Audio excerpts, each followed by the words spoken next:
Hello friends, Munmun কিচেনে তোমাদের সবাইকে স্বাগত। আজ আমি চলে এসেছি আবার একটা নতুন রেসিপি নিয়ে, স্পাইসি চিকেন কারি। তো স্পাইসি চিকেন কারিটা কিন্তু অসাধারণ। এই রেসিপিটা তোমরা যদি একবার ট্রাই করো, সবাই তোমার প্রশংসায় পঞ্চমুখ হবে। তো একবার আমি কিভাবে এই রেসিপিটা করি সেটাই তোমাদের সঙ্গে শেয়ার করছি। তো পারলে একবার আমার মতো বাড়িতে ট্রাই করে দেখো। তো তার জন্যে দেখো, প্রথমে আমি 500 গ্রাম চিকেনকে ভালো করে ধুয়ে কেটে একটা পাত্রের মধ্যে রেখে দিয়েছি। তো দেখতেই পাচ্ছ 500 চিকেন নিয়েছি স্পাইসি চিকেন করার জন্য। তো তোমরা তোমাদের পরিমাণ মতো নিও। এবার চিকেনটাকে ভালো করে কেটে ধুয়ে রেখো। এবারে এই চিকেন করার জন্য আমি কি মশলা নিয়েছি দেখো। আদা, পেঁয়াজ, রসুন বাটা, লঙ্কার গুঁড়ো, হলুদের গুঁড়ো, নুন, আর এখানে নিয়েছি সরষার তেল। এবার টক দইটা কিন্তু অবশ্যই দিতে হবে, না হলে এই স্পাইসি চিকেন কারিটা একেবারে ভালো লাগবে না। তো দেখো, এই সব মশলাগুলো একটা একটা করে ওর মধ্যে দিয়ে দিলাম। প্রথমে দিয়ে দিলাম নুন, তারপরে দিচ্ছি হলুদ, তারপরে দিচ্ছি লঙ্কার গুঁড়ো,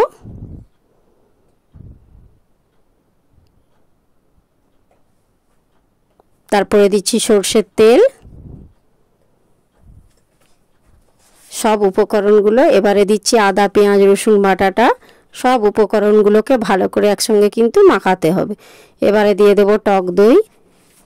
এবারে দেখতেই পাচ্ছ সব উপকরণগুলো আমি ওর মধ্যে দিয়ে দিলাম। যেই উপকরণগুলো আমি নিয়েছিলাম স্পাইসি চিকেন কারি করার জন্য সবগুলোই দিয়ে দিয়েছি। এবার এগুলোকে ভালো করে হাতের সাহায্যে ভালো মাখিয়ে নিতে হবে, দিয়ে আধ ঘন্টা ম্যারিনেট করে রাখতে হবে।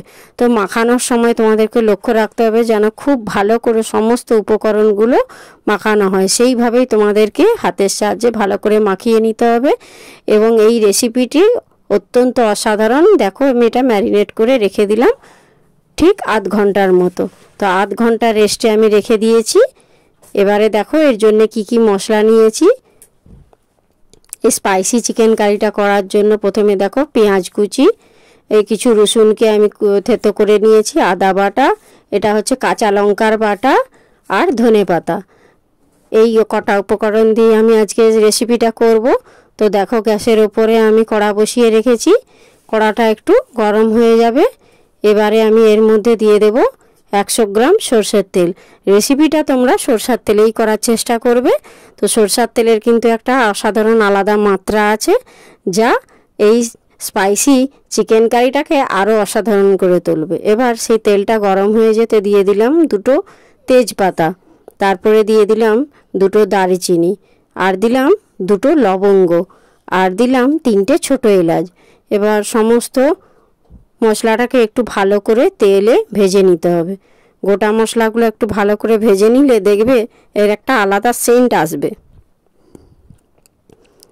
এবারে ওই গরম তেলের মধ্যে দিয়ে দেব 1 চামচ চিনি। তো চিনিটা দেওয়ার পর ভালো করে একটু নেড়ে চেড়ে দেখবে একটা কালার আসবে। গরম তেলের মধ্যে চিনিটা দিলে দেখবে রেসিপিটার মধ্যে একটা সুন্দর কালার আসবে। দেখতেই পাচ্ছ আমার গোটা মশলাগুলো মোটামুটি লাল লাল করে ভাজা হয়ে গিয়েছে। এবার এর মধ্যে দিয়ে দিলাম পেঁয়াজ কুচি। তো পেঁয়াজ কুচিটাকে ভালো করে আমি প্রথমে ভেজে নেব নেড়ে চেড়ে। তো পেঁয়াজগুলোকে ভালো করে একটু হাতে সময় নিয়ে ভাজতে হবে। তো পেঁয়াজ যত ভালো ভাজা হবে দেখবে রেসিপিটাও কিন্তু খুব সুন্দর হবে। তো মোটামুটি আমার পেঁয়াজটা ভাজা হয়ে আসছে। দেখতেই পাচ্ছ পেঁয়াজটা ভাজা হয়ে গিয়েছে। এবার যে রসুনটা আমি থেতো করে রেখেছিলাম সেই রসুনটা ওর মধ্যে দিয়ে দিলাম। তো রসুনটা দেওয়ার পর ভালো করে খুন্তির সাহায্যে নাড়িয়ে চাড়িয়ে একটু ভেজে নিতে হবে, কেন রসুনের একটা কাঁচা গন্ধ থাকে। তো 5 মিনিট মতো আমি রসুনটাকে একটু ভালো করে নেড়ে চেড়ে ভেজে নিচ্ছি। একটু রসুনটা লাল লাল করে ভেজে নিতে হবে। রসুনটা না ভালো করে ভাজলে দেখবে একটা মশলার কাঁচা গন্ধ ছাড়বে। এবারে দিয়ে দেব ওর মধ্যে আদা বাটা। যে আদাটা আমি পেস্ট করে রেখেছিলাম মিক্সিতে, সেই আদা বাটাটা দিয়ে দিলাম। এবার দিয়ে দিলাম কাঁচা লঙ্কা বাটা। যেহেতু আমি এটা স্পাইসি চিকেন কারি করব, তার জন্য লঙ্কাটা তোমাদেরকে কিন্তু একটু বেশি করেই দিতে হবে। আর তোমরা চাইলে একটু কমও দিতে পারো, কিন্তু এটা যেহেতু স্পাইসি রেসিপি তাতে কাঁচা লঙ্কাটা একটু বেশিই দিতে হয়। তো দেখো সব উপকরণগুলোকে দেওয়ার পর ভালো করে একটু নাড়িয়ে চাড়িয়ে ভেজে নিতে হবে। মশলাটা যত বেশি ভালো কষা হবে রেসিপিটা কিন্তু তত সুন্দর হবে। তার জন্য দেখো আমি তেলের মধ্যে সমস্ত মশলাটাকে নেড়ে চেড়ে ভেজে নিচ্ছি। তো মশলাটা যখন ভাজবে তখন গ্যাসের আঁচটা একদম লো ফ্লেমে রাখতে হবে। দেখতেই পাচ্ছ মশলাটা কত সুন্দর ভাজা হয়ে গিয়েছে, ওর মধ্যে তেল ছেড়ে বেরিয়েছে। এবার দিয়ে দিলাম 1 চামচ লবণ, তার মধ্যে দিয়ে দিলাম 1 চামচ হলুদ গুঁড়ো, এবার দিয়ে দিলাম কাশ্মীরি লঙ্কার গুঁড়ো 1 চামচ, এবারে দিয়ে দিলাম এমনি গুঁড়ো লঙ্কা 1 চামচ। এবার সমস্ত উপকরণগুলোকে ভালো করে তেলের মধ্যে নেড়ে নিতে হবে। এখনো পর্যন্ত দেখো আমি মশলাতে কোনো জল অ্যাড করিনি, তেলের মধ্যেই আমি সম্পূর্ণ মশলাটাকে কষছি। দেখবে এতে রেসিপিটা কিন্তু অসাধারণ হবে। এবারে আমি একটু সামান্য অল্প জল দিলাম, যে জলটা আমি আদা ধুয়ে রেখেছিলাম, আদা আর রসুন বাটা যেটা আমি বেটেছিলাম সেখানে সেই বাটিতে ধোয়া একটু সামান্য অল্প হাফ কাপ মতো আমি জল দিলাম। তো এবার ভালো করে একটু কষিয়ে নিচ্ছি। প্রথম থেকে কিন্তু আমি কোনো জল অ্যাড করিনি, পুরোটাই তেলের মধ্যে করার চেষ্টা করেছিলাম, তোমরাও করো। এবার দিয়ে দিলাম ধনেপাতা কুচো, যে ধনেপাতাটা আমি কুচিয়ে রেখেছিলাম সেটা দিয়ে দিলাম। এবার মশলাটাকে একটু কিন্তু ভালো করে কষতে হবে। মশলাটা যত কষবে তত রেসিপিটা স্পাইসি হবে। তো দেখো মশলাটা কষতে কষতে কষতে কষতে মশলার ভেতর থেকে কি সুন্দর তেল ছেড়ে বেরিয়ে এসেছে এবং মশলার কালারটাও কত সুন্দর হয়েছে। এবারে বুঝতেই পারছো মশলাটা মোটামুটি আমার কষা হয়ে এসেছে। তো মশলাটা যত ভালো কষা হবে রেসিপিটা কিন্তু তত সুন্দর হয়। এবার ম্যারিনেট করা যে মাংসগুলো ছিল এবার ওর মধ্যে আমি দিয়ে দিলাম। যে মাংসটা আমি আধ ঘন্টা ম্যারিনেট করতে রেখেছিলাম সেই মাংসটা ওর মধ্যে দিয়ে এবারে ভালো করে নাড়িয়ে চাড়িয়ে কষতে হবে। দেখবে যত এটা কষা ভালো হবে রেসিপিটা কিন্তু অসাধারণ হবে। চিকেনটাকে ভালো করে কষিয়ে নিচ্ছি। এই সময় একটু গ্যাসের ফ্লেমটা বাড়িয়ে দিতে হবে, কারণ যেহেতু আমি চিকেনটা দিয়েছি, চিকেনটা দেওয়ার পর দেখবে চিকেনের ভেতর থেকে অনেক জল বেরিয়ে আসবে। ওই চিকেনের যে জলটা বেরিয়ে আসবে ওতেই আমার মশলাটা এবং চিকেনটা খুব ভালো করে কষা হয়ে যাবে। কষতে কষতে দেখো চিকেন থেকে অনেকটাই পরিমাণ জল বেরিয়ে আসবে। এই সময় গ্যাসের আঁচটা একটু বাড়িয়ে দিতে হবে যাতে চিকেনটা ভালো করে কষা হয় এবং চিকেনের মধ্যে থেকে অনেকটা জল বেরিয়ে আসে। এভাবে খুন্তির সাহায্যে অনবরত নাড়তে হবে, কারণ তলায় যাতে না ধরে যায় সেটা লক্ষ্য রাখতে হবে। দেখছো 5 মিনিট মতো কষতে কষতে চিকেন থেকে কতটা জল বেরিয়েছে। আমি কিন্তু একটুও জল ইউজ করিনি, কষতে কষতেই দেখো কতটা জল বেরিয়েছে।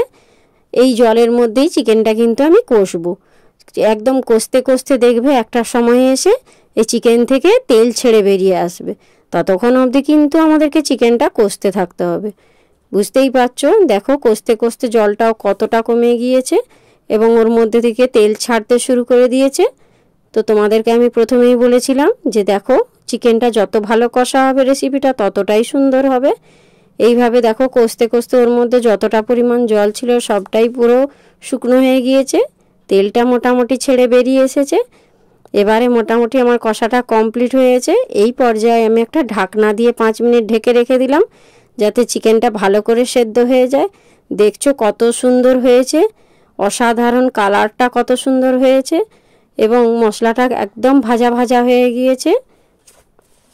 এই পর্যায়ে খুন্তির সাহায্যে নেড়ে নিতে হবে যাতে তলায় নাও চিকেনটা লেগে যায়, ধরে যায়। যেহেতু মশলার মধ্যে জলটা কমে এসেছে, এইভাবে ভালো করে তোমাদেরকে কষতে হবে। এবারে আমি এর মধ্যে অ্যাড করলাম 2 বাটি মতো গরম জল।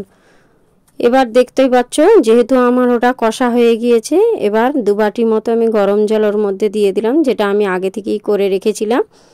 সেই গরম জলটা দেওয়ার পর একটু 5 মিনিট মতো ফুটিয়ে নিতে হবে। দেখছো একটু জলটা কম লাগছে দেখে আমি আরও হাফ বাটি মতো ওতে জল দিলাম। তো জলটা দেওয়ার পর একটু ভালো করে খুন্তির সাহায্যে নেড়ে চেড়ে নিতে হবে। এবারে এই মশলাটায় জল দেওয়ার পর একটু 5 মিনিট ফুটতে দিতে হবে।